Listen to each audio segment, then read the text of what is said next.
Son libretas de 100 hojas, ¿verdad? Y son algunas libretas las que tengo ahí, ¿ven? Son como unas 6 libretas, yo creo, puros mensajes, puras predicaciones. Y tengo una libreta así de gruesa, que también se acabó, de puras predicaciones. Y esta ya va para allá también. Esta ya va para allá. Dije yo, wow.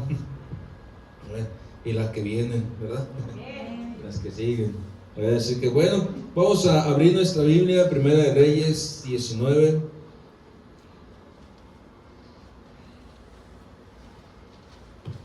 Quiero hablar un mensaje acerca de cuando no sientes a Dios. ¿Cuántas veces nos ha pasado? A mí en ocasiones me ha pasado. Aún haciendo la obra de Dios, aún haciendo la obra de Dios, hay veces que sentimos que estamos solos, a veces no sentimos a Dios. A veces no sentimos, a veces aún experimentando, hermano, cosas grandes de parte de Dios, pero en momentos nos sentimos solos. En momentos nos sentimos solos. Y es algo por lo que podemos pasar. Muchas veces hemos sentido que estamos en una cueva, de emociones, y espiritualmente a veces nos sentimos así en medio de esa cueva. ¿Alguna vez has estado en una cueva?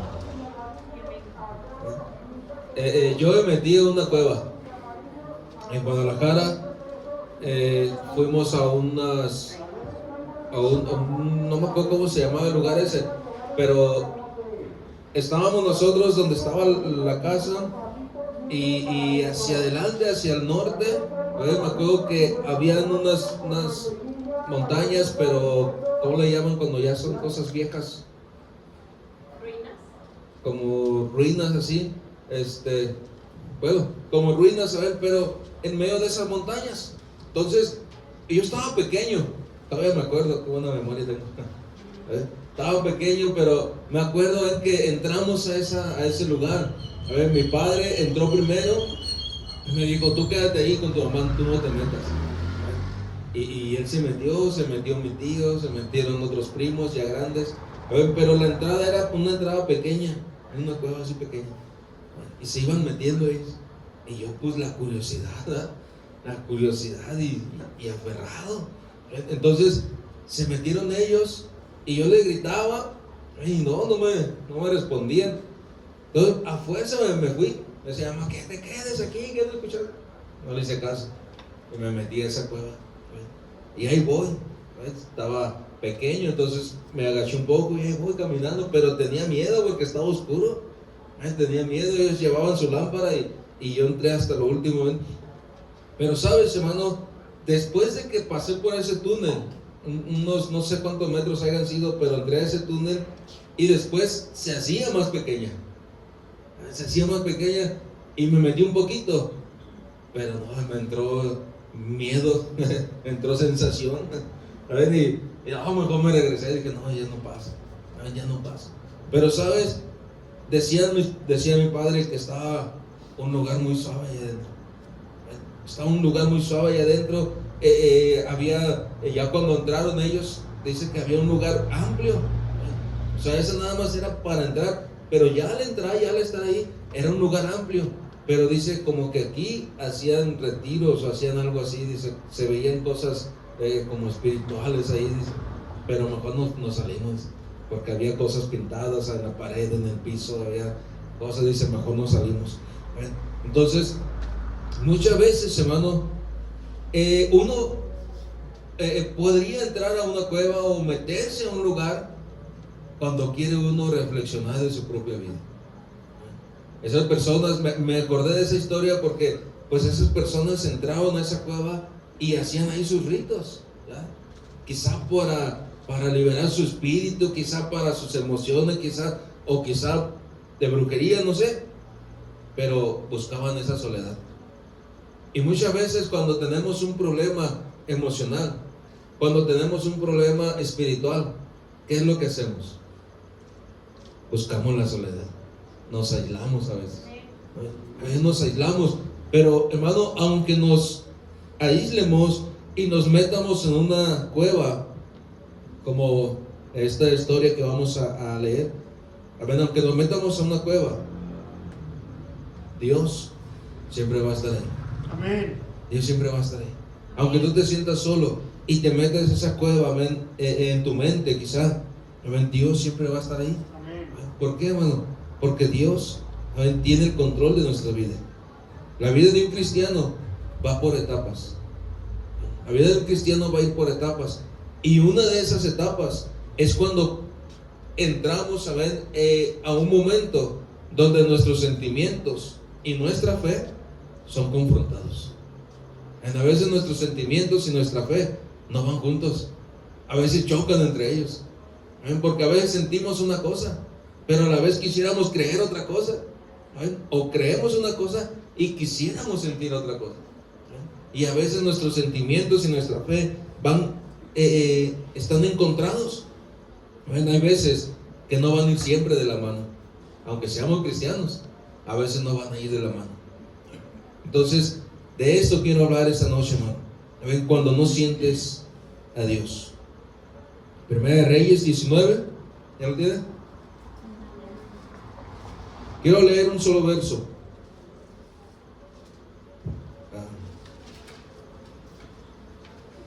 Yo les iba a leer en Samuel. Primera de Reyes 19, verso 9. ¿Ya lo tiene? Amén. Dice de esta manera: y allí se metió en una cueva donde pasó la noche, y vino a él la palabra de Jehová, el cual le dijo: ¿qué haces aquí, Elías?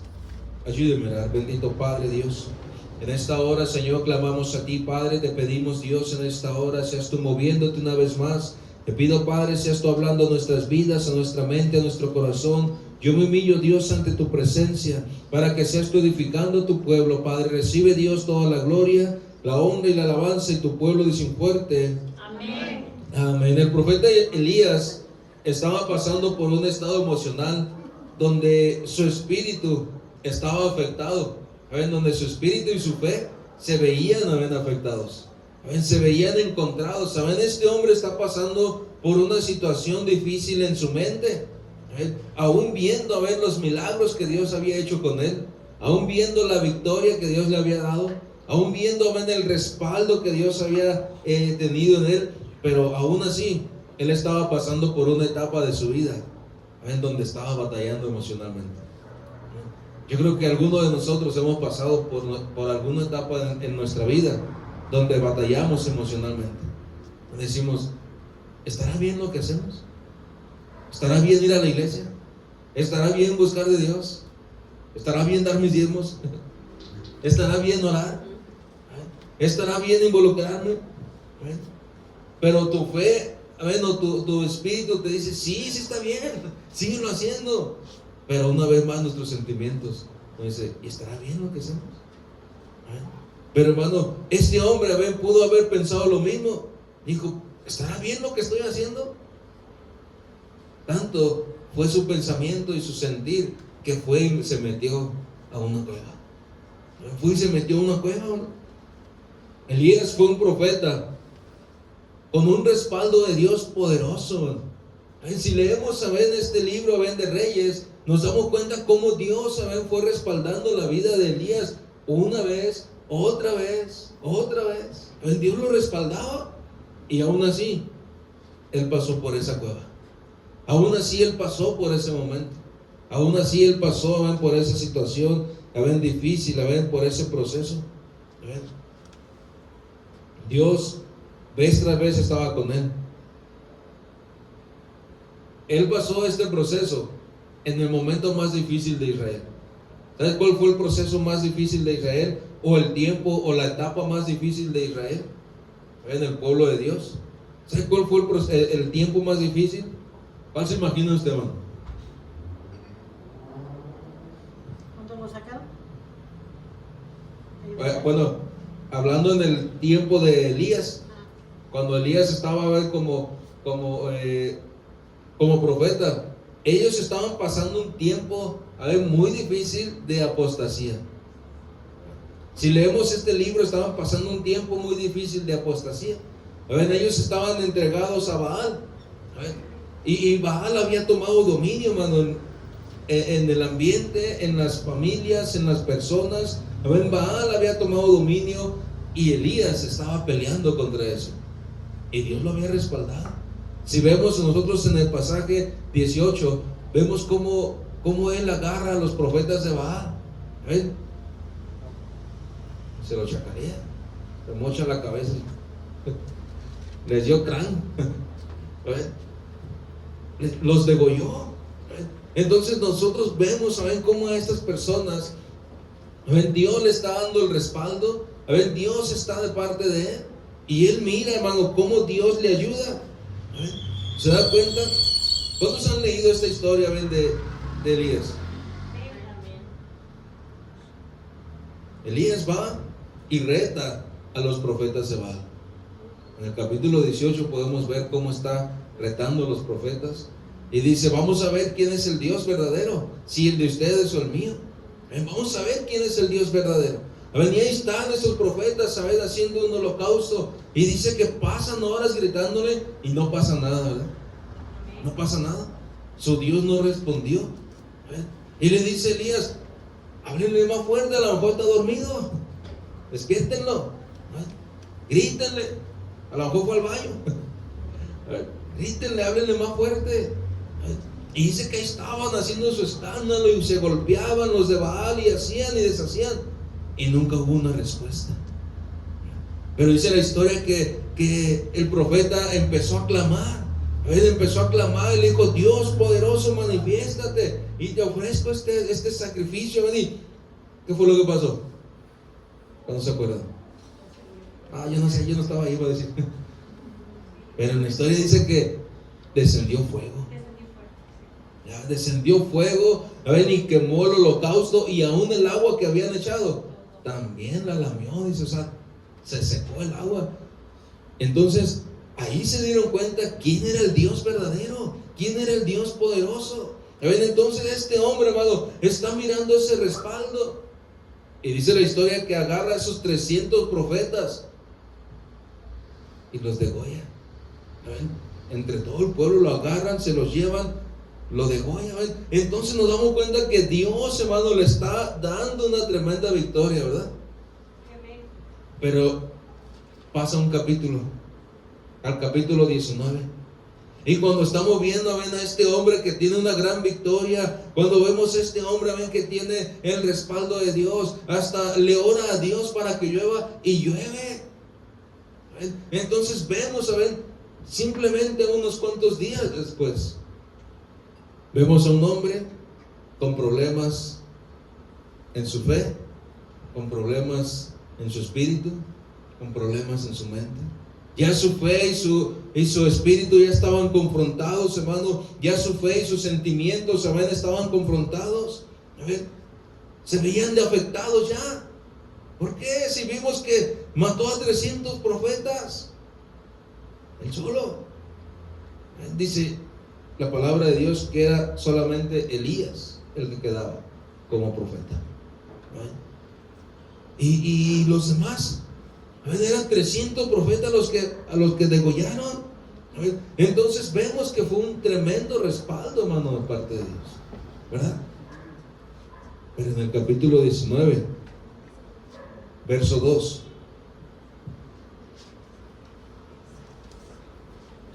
verso 1 y 2, dice: Acab dio a Jezabel la nueva de todo lo que Elías había hecho y de cómo había matado a espada a todos los profetas. Entonces envió Jezabel a Elías un mensajero diciendo: así me hagan los dioses y aún me añadan, si mañana a estas horas yo no he puesto tu persona como la de uno de ellos.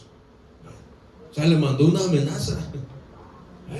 Le mandó una amenaza, le dijo: mañana a esta hora tú vas a estar muerto por haber matado a mis profetas. Por haber matado a mis profetas, tú mañana a esta hora vas a estar muerto. Y ahí, hermano, fue cuando él sintió en ese problema, en sus emociones, en sus sentimientos. Una palabra dirigida hacia él. Una palabra dirigida, amén, de parte del mismo infierno. Si él ya había experimentado el respaldo de Dios, hermano, enfrentándose a esos 300 profetas, y había experimentado el respaldo de Dios, pero una palabra dirigida directamente hacia él le afectó sus sentimientos, y le afectó su fe, y le afectó su corazón, tanto que dijo: mejor me voy, me van a matar. ¿Qué hubiera hecho usted, hermano? Yo también corro. Vale más que digan aquí corrió que aquí quedó. Este hombre se fue, huyó, aún viendo que Dios lo había respaldado, aún viendo que Dios había hecho grandes cosas, amén, con él. Pero, hermano, una palabra dirigida, amén, hacia él directamente cambió la situación, cambió el panorama. ¿Cuántas veces el diablo ha hablado directamente en nuestras vidas? ¿Cuántas veces el diablo ha atacado directamente a tu familia? ¿Cuántas veces el diablo ha atacado directamente tu corazón, tu salud, tus finanzas? ¿Cuántas veces el diablo ha atacado directamente? ¿Ves? Y ahí, hermano, empieza a cambiar el panorama. Ahí empezamos a sentirnos, a ver, que nuestra fe, nuestros sentimientos empiezan a encontrarse, empiezan a tener problemas. A ver, ya nos sentimos nosotros afectados con eso. Algo dirigido directamente hacia nosotros. Y las cosas empiezan a cambiar. Es algo natural, sí. Es algo natural. El profeta también lo experimentó. El profeta también miró a ver ese ataque y dijo: wow, mejor me voy. Dice el verso 4, del 3 al 4, dice: viendo pues el peligro, se levantó y se fue para salvar su vida. Y vino a Berseba, que está en Judá, y dejó allí a su criado. Y él se fue por el desierto un día de camino, y vino y se sentó debajo de un enebro, y deseando morirse dijo: basta ya, oh Jehová, quítame la vida, pues no soy mejor que mis padres. ¿Cuántas veces ha pensado o le ha dicho: ya, Señor, mejor me prefiero morirme, ya no quiero pasar por esta prueba, ya no quiero pasar por esta situación? ¿Te imaginas, hermano, cómo estaban sus sentimientos y su fe tan afectados, que prefería morirse, que prefería decirle: Dios, quítame la vida antes de que llegue Jezabel y me la quite? Mejor quítamela tú. Antes de que me maten, mejor quítame tú la vida. No soy mejor que mis padres, hijo. No soy mejor que mis padres. O sea, ¿cómo se sentía? ¿Cómo estaban tan afectados sus sentimientos? Que se sentía menos, ¿verdad? Se sentía inferior. A veces el enemigo así nos quiere hacer sentir, que no vales. A veces el enemigo te quiere hacer sentir inferior a los demás. A veces el enemigo quiere hacerte sentir que no hay remedio, que no hay respuesta, que no hay salida. Algo dirigido y la situación cambia. ¿Qué sientes cuando te dice el médico: estás gravísimo, te vas a morir? No, Señor, por favor. Me lo va a decir: pues sea lo que Dios quiera, voy a clamar a Dios, voy a seguir buscando a Dios. Este hombre podía haber dicho: ¿para qué huyo? Si tengo al Dios poderoso, ya se había manifestado. Podía haber dicho: ¿para qué voy a huir de una amenaza? ¿Para qué huyo? Yo sé a quién le sirvo, yo sé para quién trabajo. ¿Para qué voy a huir? Mejor lo voy a enfrentar. Yo sé que Dios me va a respaldar. Pero no, sus sentimientos se vieron afectados. ¿Cuántas veces nuestros sentimientos se han visto afectados? Ahora podemos mirar, hermano, cómo le está hablando, amén, el Señor: ¿qué haces aquí, Elías? ¿Qué haces aquí? ¿Qué haces aquí? Lo encontró en una cueva. Dice que ahí se levanta, está en el desierto. Pero fíjate, hermano, lo que dice el verso 5 al verso 8. Y echándose debajo del enebro se quedó dormido. Y aquí luego un ángel le tocó y le dijo: levántate y come. Entonces él miró, y he aquí a su cabecera una torta cocida sobre las ascuas y una vasija de agua. y comió y bebió y volvió a dormirse.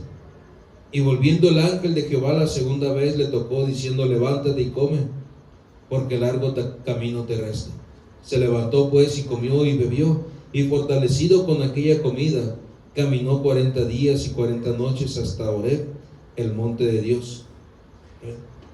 Aquí estamos viendo, hermano, él está en el desierto.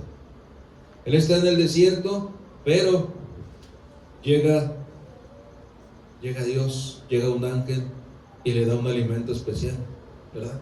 Es la palabra que le dio alimento, y él se volvió a dormir. Cuando la persona está deprimida y tiene problemas en sus emociones, tiene su fe afectada, sus emociones afectadas, ¿qué hace la persona? ¿Se va de fiesta? ¿Se va de party? No, ¿verdad? ¿Qué hace la persona? Se duerme. Se hace rosquita en el colchón y se duerme. Se hace rosquita, se tapa la cabeza, no quiero saber nada, dice. Pero el ángel vino y le tocó, le dijo: hey, despierta, despierta. Ahí está esa comida, cómela. ¿Qué hizo? La comió y volvió a dormir. Se volvió a encerrar en sí mismo. Se volvió a encerrar, a veces se volvió a tapar la cabeza, se volvió a enroscar. ¿Por qué? Porque el problema eran sus sentimientos que estaban afectados. Su fe se veía amenazada. Y estaba deprimido. Ahí estaba, ven, esta persona. Pero hermano, vemos que el ángel le vuelve a tocar, le dice: hey, levántate, come, fortalécete, porque largo camino te espera. Dios no ha terminado contigo. Dios no ha terminado contigo. Todavía hay cosas que hacer. Con mantequilla, mayonesa y queso. Dice el verso Blancos 9. y amarillos a solo 15 pesos. Blancos y amarillos a solo 15 pesos, bien preparaditos. Dice el verso 9 y 10. Y allí se metió en una cueva. Fíjate, ¿a dónde llegó, hermano? ¿A dónde llegó? Llegó al monte, dice, 40 días y 40 noches hasta Horeb, el monte de Dios. Llegó a ese lugar, pero no llegó a buscar a Dios. ¿Qué llegó a hacer? Dice: y allí se metió en una cueva donde pasó la noche. Y vino a él palabra de Jehová, la cual le dijo: ¿qué haces aquí, Elías?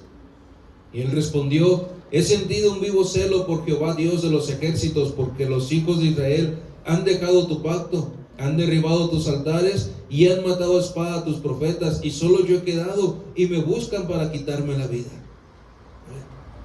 Llegó hasta la presencia de Dios, le está diciendo, ven, su problema, le está diciendo, ven, la situación por la que está pasando. Pero te das cuenta, ven, estas palabras, a ver, si analizamos la situación de este hombre, cómo está hablando con Dios, ven, cómo le está hablando a Dios, ven. Muy triste, ven, porque los hijos de Israel han dejado tu pacto, dice, han derribado tus altares y han matado a espada a tus profetas, y solo he quedado yo, y me buscan para quitarme la vida. Le está diciendo: Señor, todo lo que hemos hecho no ha valido la pena. Todo lo que hemos estado haciendo no ha servido de nada.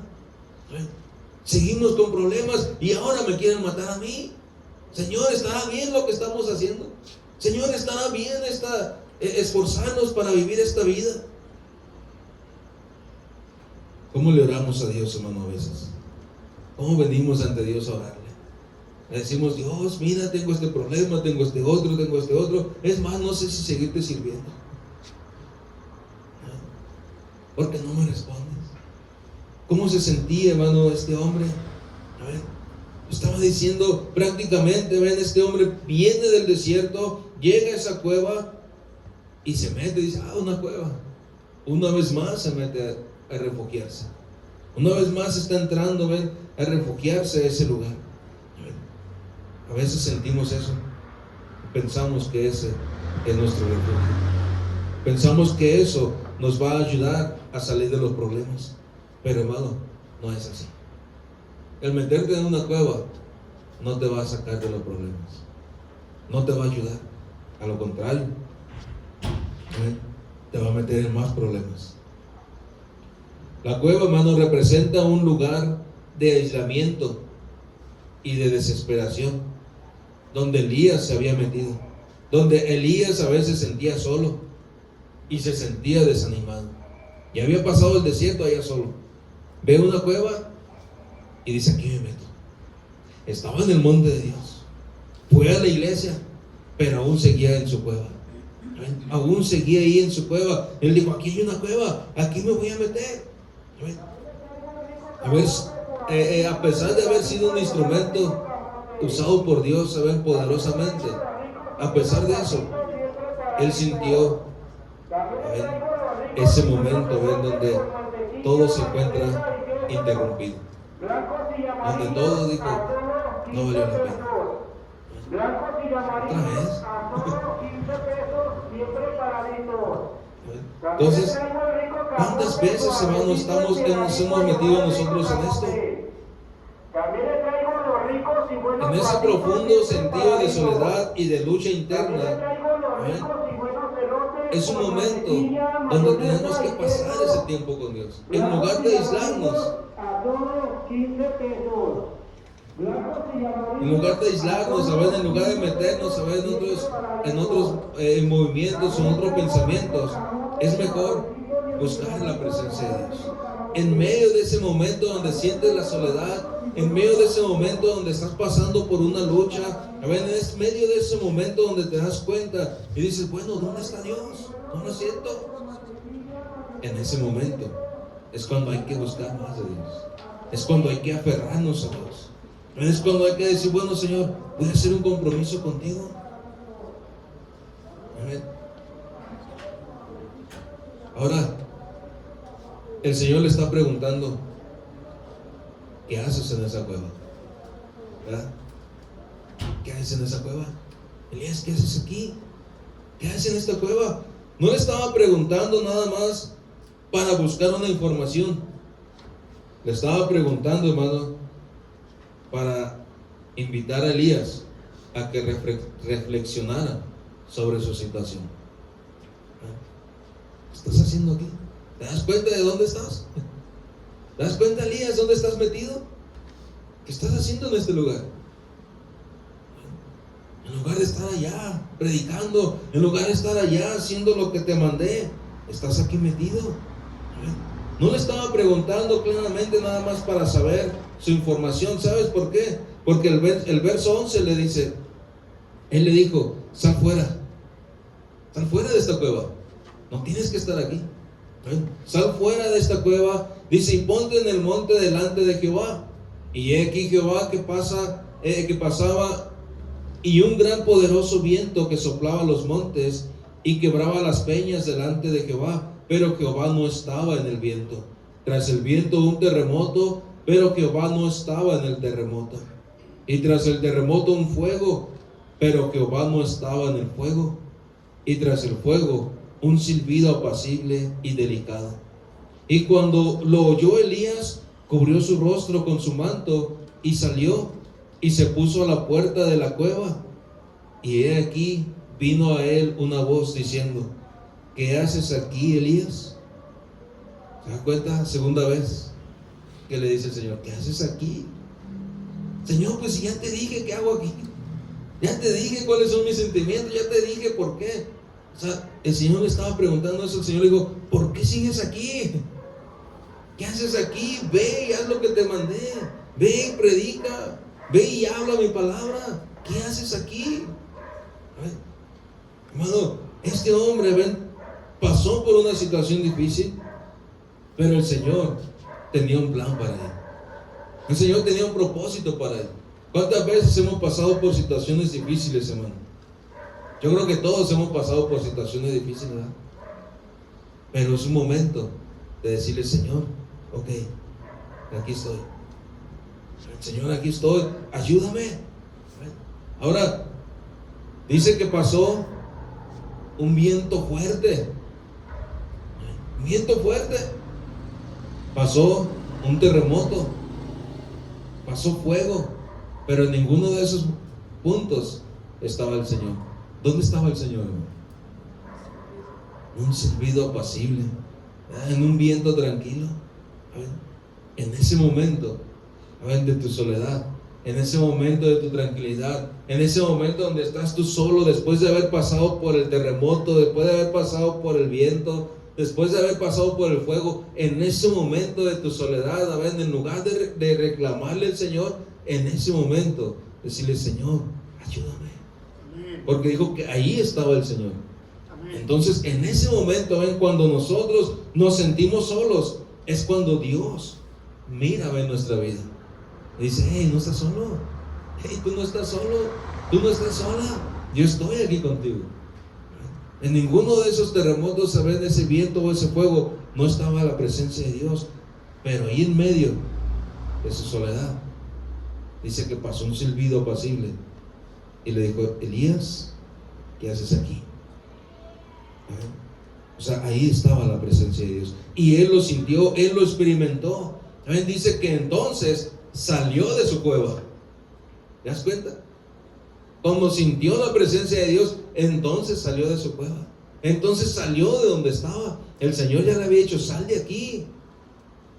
Pero él no salió hasta que sintió la presencia de Dios. Quiere decir, hermano, que cuando tú y yo estemos en ese momento, refugiándonos, ¿saben?, en nuestra soledad, en ese momento donde te sientes solo, donde te sientes, ¿saben?, tu fe que se está confrontando con tus sentimientos y no sabes qué hacer, en ese momento es cuando tenemos que arreglar situaciones con Dios. No tenemos que decirle: Señor, está bien, sí, aquí estoy. En ese momento, en esa soledad, yo recuerdo, cuando me iba a la iglesia, que sentía ansiedad, que sentía problemas. Yo recuerdo que me iba a la iglesia y me quedaba un rato llorando, y me levantaba con una paz, con una tranquilidad, con una gana de decir: bueno, vamos a echarle gana otra vez. Otro día, otra vez con la ansiedad, y me iba otra vez a la iglesia. Volvía a pasar un tiempo ahí, me levantaba y decía: vamos a echarle ganas otra vez. Entonces, ese momento, hermano, ese momento, todos vamos a pasar por ese momento. No lo descuides. Cuando llegues a ese momento, aférrate a Dios. En lugar de darle la espalda, aférrate a Dios. Porque vamos a llegar, quieras o no, en algún momento de tu vida cristiana, vas a llegar a ese momento. Quieras o no, vamos a pasar por ese momento. Pero cuando llegues a ese momento, aférrate a Dios. Amén. No hay de otra. Te voy a contar una historia. Quiero terminar con esta historia. Dice de esta manera: Marta era una mujer de fe. Desde niña había aprendido a orar, a leer la Biblia y a confiar en Dios. Sin embargo, en sus últimos meses sentía que algo en su vida espiritual se había apagado. Oraba, pero no sentía nada. Iba a la iglesia, pero las alabanzas parecían palabras vacías. Buscaba a Dios, pero todo lo que encontraba era silencio. Un día, mientras caminaban por el parque, con el corazón cargado de dudas, vio a una niña pequeña tratando de aprender a andar en bicicleta. Su padre caminaba junto a ella, sosteniéndola del asiento mientras la animaba. La niña pedaleaba con seguridad. Poco a poco fue ganando confianza.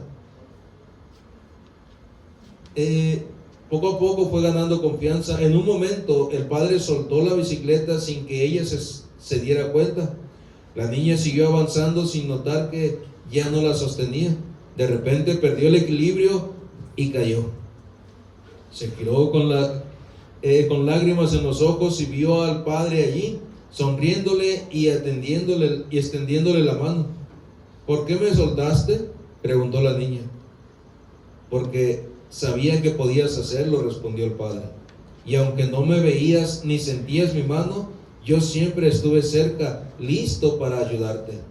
Marta sintió un nudo en la garganta. En ese momento entendió que Dios no la había abandonado, como aquel padre no abandonó a su hija. Él la había estado cuidando en silencio, dándole la oportunidad de crecer en su fe. Con lágrimas en los ojos, levantó la mirada al cielo y susurró: gracias, Señor, por estar conmigo aún cuando no te siento. Gracias, Señor, por estar conmigo aún cuando no te siento. ¿Por qué? Porque Dios tiene el cuidado de nosotros. Muchas veces los problemas por los que vamos a enfrentar bueno, por los que vamos a pasar, es para que crezca tu fe. Sí, amén. Cuando se ve tu fe afectada, es cuando va a crecer. Si tú te aferras, tu fe va a crecer. Si no se ve tu fe afectada nunca, hermano, entonces sí preocúpate. Entonces sí preocúpate. Si dices, yo vivo la vida tranquilo, mi fe nunca se ha visto afectada, entonces sí preocúpate. Pero cuando tu fe se ve afectada, ven, con tus sentimientos, cuando están encontrados, entonces es señal de que vas a crecer. Es señal de que Dios te va a respaldar. Es señal de que Dios te va a extender la mano y te va a sacar adelante y te va a decir, vamos, yo sigo aquí. Ven, yo sigo aquí. ¿Cuántas veces nos ha pasado eso? Pero Dios sigue aquí. Amén. Aunque cantes la alabanza sin sentir la presencia de Dios, tú síguele cantando. Tú síguele cantando. Va a llegar el momento en que Dios va a decir, aquí estoy. Amén, amén. Va a tocar tu Amén. mano y te va a decir, vamos a seguir. Y cuando llegue ese momento, hermano, tú dile, Señor, gracias, como dijo esta mujer, por nunca haberme abandonado. Gracias por nunca haberme abandonado. Y sabes, Dios le dio trabajo a Elías. Le dijo, en el verso 15 le dice, y le dijo Jehová, ve, vuélvete por tu camino por el desierto de Damasco, y llegarás y ungirás a Hazael por rey de Siria. A Jehú, hijo de Nismi, ungirás por rey sobre Israel. Y Eliseo, hijo de Safat, de Abed Melón, ungirás para que sea profeta en tu lugar. ¿Te das cuenta? Y él fue e hizo lo que Dios le dijo que hiciera, porque Dios todavía tenía trabajo para él. Por eso Dios le dijo, ¿qué haces aquí, Elías? ¿Qué haces aquí metido en la cueva? Haz de cuenta que si el patrón nos ve sentados por ahí escondidos y que de repente llegue el patrón y nos ve ahí sentados, que estamos escondidos sin trabajar, ¿qué le va a decir? ¿Qué haces aquí? ¿Ah? ¿Qué haces aquí? No para preguntarle, ¿qué haces aquí? ¿Te falta algo? ¿Quieres una soda? No. ¿Qué haces aquí? Vete a trabajar. No para preguntarle el por qué está ahí sentado. ¿Ah? Porque él ya sabe que está ahí sentado porque está tirando barra. Ya sabe que está matando tiempo. Sino que le va a decir, hey, vete a trabajar. El Señor le dijo, Elías, ¿qué haces aquí? Tengo mucho trabajo para ti. Tienes que ir a ungir a otro rey. Tienes que ir a ungir a otro profeta. Tienes que ir y predicar. Tengo trabajo para ti. ¿Qué haces aquí? Pero era un momento, donde él necesitaba sentir la presencia de Dios. Así que si pasas por ese momento, solamente aférrate a Dios. Todos vamos a pasar. Todos hemos pasado. Pero aférrate a Dios, porque tu trabajo no ha terminado. Dios aún tiene muchas cosas para ti. Dios aún te va a usar. A ver, tu trabajo no ha terminado. Y de ahí nosotros vemos que este hombre va, hace caso. ¿Y qué pasó? Llega y unge a Eliseo para que se quede en su lugar. Y le empieza a enseñar. Y de ahí dura con él enseñándole. Y pasa tiempo con él. Y hace todo lo que Dios le dijo. Y entonces,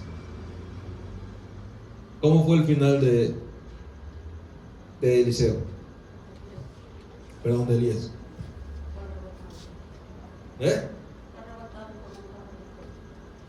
Nunca vio la muerte, ¿verdad? ¿Y él qué quería en su corazón? Él qué quería cuando estaba confrontado sus sentimientos con su fe. Él qué quería morirse, ¿verdad? Le dijo, Señor, ya basta, ya quítame la vida. Pero el plan de Dios era otro. Se lo llevó con dignidad. Amén. Que Lamborghini y que nada, en un carro de fuego. Se lo llevó en un carro de fuego. No vio la muerte. ¿Por qué? Porque terminó el trabajo, cumplió lo que Dios le dijo. Él le dijo, ¿qué haces aquí? Todavía hay cosas que hacer. Señor, pero es que me siento mal. Señor, es que ando depre. No, déjate de cosas. Se fortaleció en él. Y entonces Dios se lo llevó. ¿Quieres que Dios te lleve? Amén. Yo quiero que Dios me lleve. Claro, no ahorita, ¿no? Pero quiero que Dios me lleve. Ya que si Él dice, no, vamos a ir, pues bye bye, allá los veo. Pero el Señor, a ver, se lo llevó. A ver, ¿qué vamos a hacer nosotros esta noche? Cuando estés en ese momento, en ese sentir, a ver, o en esa encrucijada de que, híjole, le hago caso a mi fe o le hago caso a mis emociones, o le hago caso a mis sentimientos. A ver, ¿qué es lo que hago? Hazle caso a tu fe, hermano. Deja los sentimientos por un lado. Mejor hazle caso a la fe que tienes en Dios. Aférrate a la fe, porque eso fue lo que hizo que Dios se llevara a Elías. Eso fue lo que hizo, que él se aferró a su fe y dijo, ok, Señor, me voy a regresar por donde vine. Le está diciendo claramente, regrésate por donde viniste, porque todavía nos queda trabajo. Regrésate por donde viniste. ¿Qué tuvo que hacer él? Dijo, ok, está bien, me voy a regresar. Y hermano, ya no se habla nada. Termina el capítulo y ya no se habla nada de la amenaza de Jezabel. Ya no se volvió a hablar nada de la amenaza de Jezabel, que fue la causa de la que él se fue a esconder en la cueva. Una amenaza directa. Y después ya no se habla nada. ¿Por qué, hermano? Porque el diablo es mentiroso. El diablo es mentiroso. Cuando el diablo te quiera atacar directamente, a ver, si tú te aferras a Dios, entonces ya después no te vas a acordar de ese ataque, sino que tu fe va a estar más firme. En tu fe va a estar fortalecida y vas a poder decir, Señor, gracias porque nunca me dejaste. Gracias porque nunca me abandonaste. Pero aférrate a Dios, hermano. Cierra tus ojos, inclina tu rostro en esta noche. Tu amor me cautivó.